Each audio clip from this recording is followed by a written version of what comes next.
This is the essay On Noise by Arthur Schopenhauer.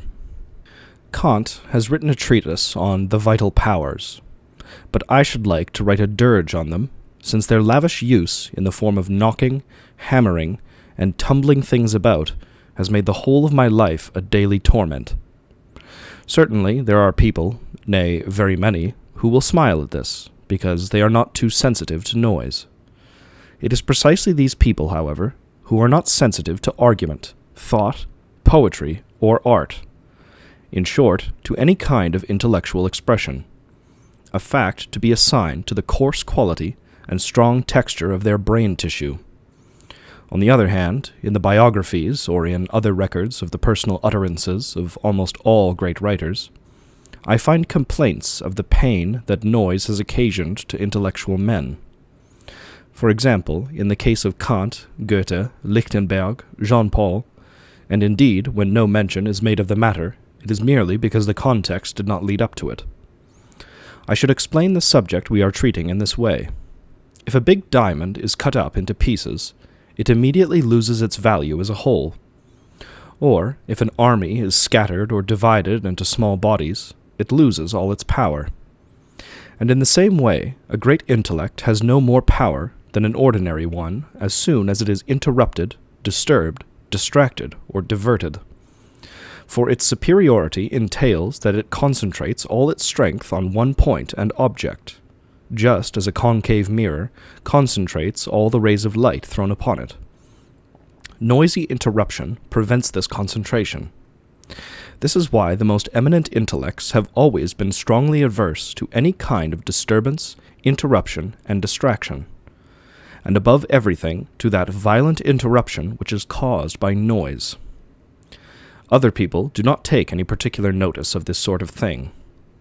The most intelligent of all the European nations has called "never interrupt" the 11th commandment. But noise is the most impertinent of all interruptions, for it not only interrupts our own thoughts, but disperses them. Where, however, there is nothing to interrupt, noise, naturally, will not be felt particularly. Sometimes a trifling but incessant noise torments and disturbs me for a time, and before I become distinctly conscious of it, I feel it merely as the effort of thinking becomes more difficult, just as I should feel a weight on my foot.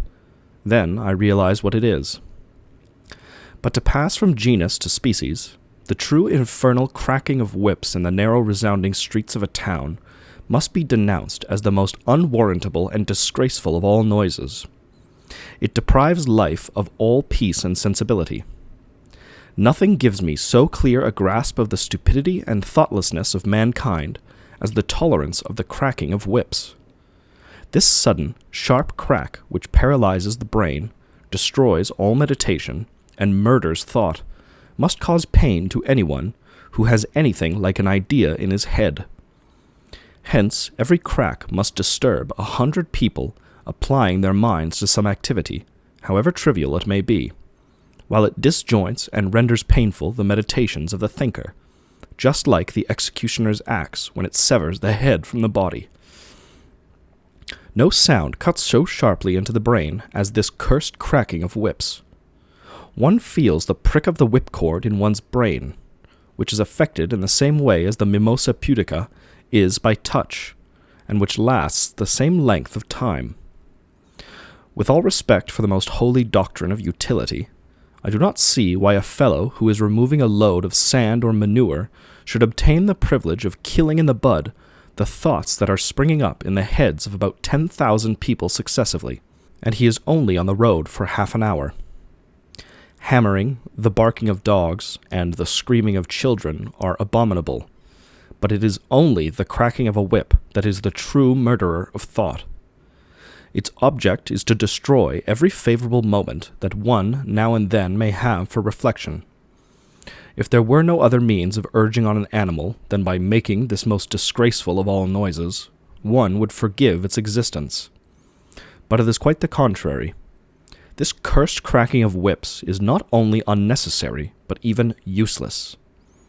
The effect that it is intended to have on the horse mentally becomes quite blunted and ineffective, since the constant abuse of it has accustomed the horse to the crack. He does not quicken his pace for it. This is especially noticeable in the unceasing crack of the whip, which comes from an empty vehicle as it is being driven at its slowest rate to pick up a fare. The slightest touch with the whip would be more effective. Allowing, however, that it were absolutely necessary to remind the horse of the presence of the whip by continually cracking it, a crack that made 1/100th part of the noise would be sufficient. It is well known that animals, in regard to hearing and seeing, notice the slightest indications, even indications that are scarcely perceptible to ourselves. Trained dogs and canary birds furnish astonishing examples of this.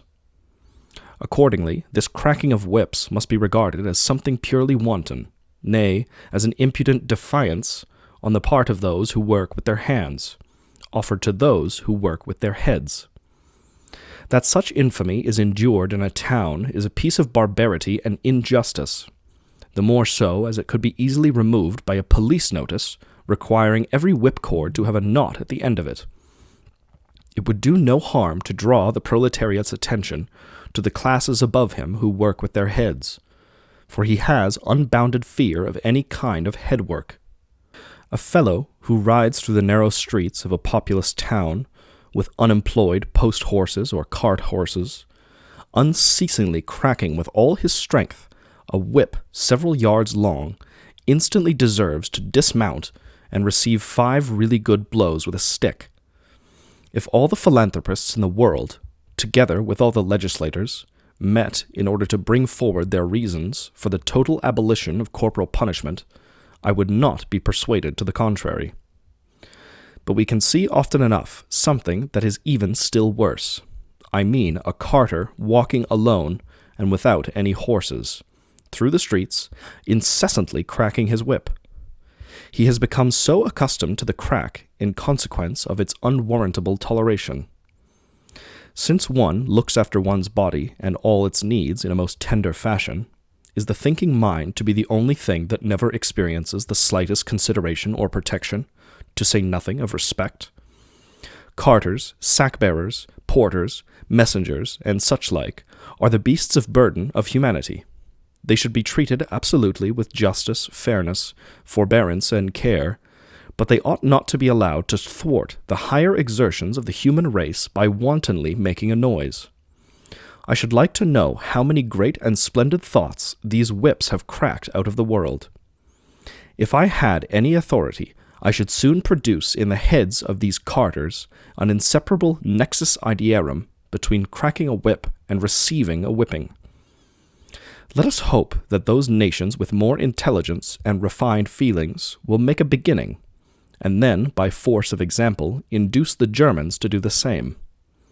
Meanwhile, hear what Thomas Hood says of them, in Up the Rhine. For a musical people, they are the most noisy I ever met with. That they are so is not due to their being more prone to making a noise than other people, but to their insensibility, which springs from obtuseness. They are not disturbed by it in reading or thinking, because they do not think, they only smoke, which is their substitute for thought. The general toleration of unnecessary noise, for instance, of the clashing of doors, which is so extremely ill-mannered and vulgar, is a direct proof of the dullness and poverty of thought that one meets with everywhere. In Germany, it seems as though it were planned that no one should think for noise. Take the inane drumming that goes on as an instance. Finally, as far as the literature treated of in this chapter is concerned, I have only one work to recommend, but it is an excellent one. I mean a poetical epistle in terzo rimo by the famous painter Bronzino, entitled De Romori a Messer Luca Martini. It describes fully and amusingly the torture to which one is put by the many kinds of noises of a small Italian town. It is written in tragicomic style. This epistle is to be found in Opere Burleschi de Berni, Aretino ed Altri, Volume 2, page 258, apparently published in Utrecht in 1771.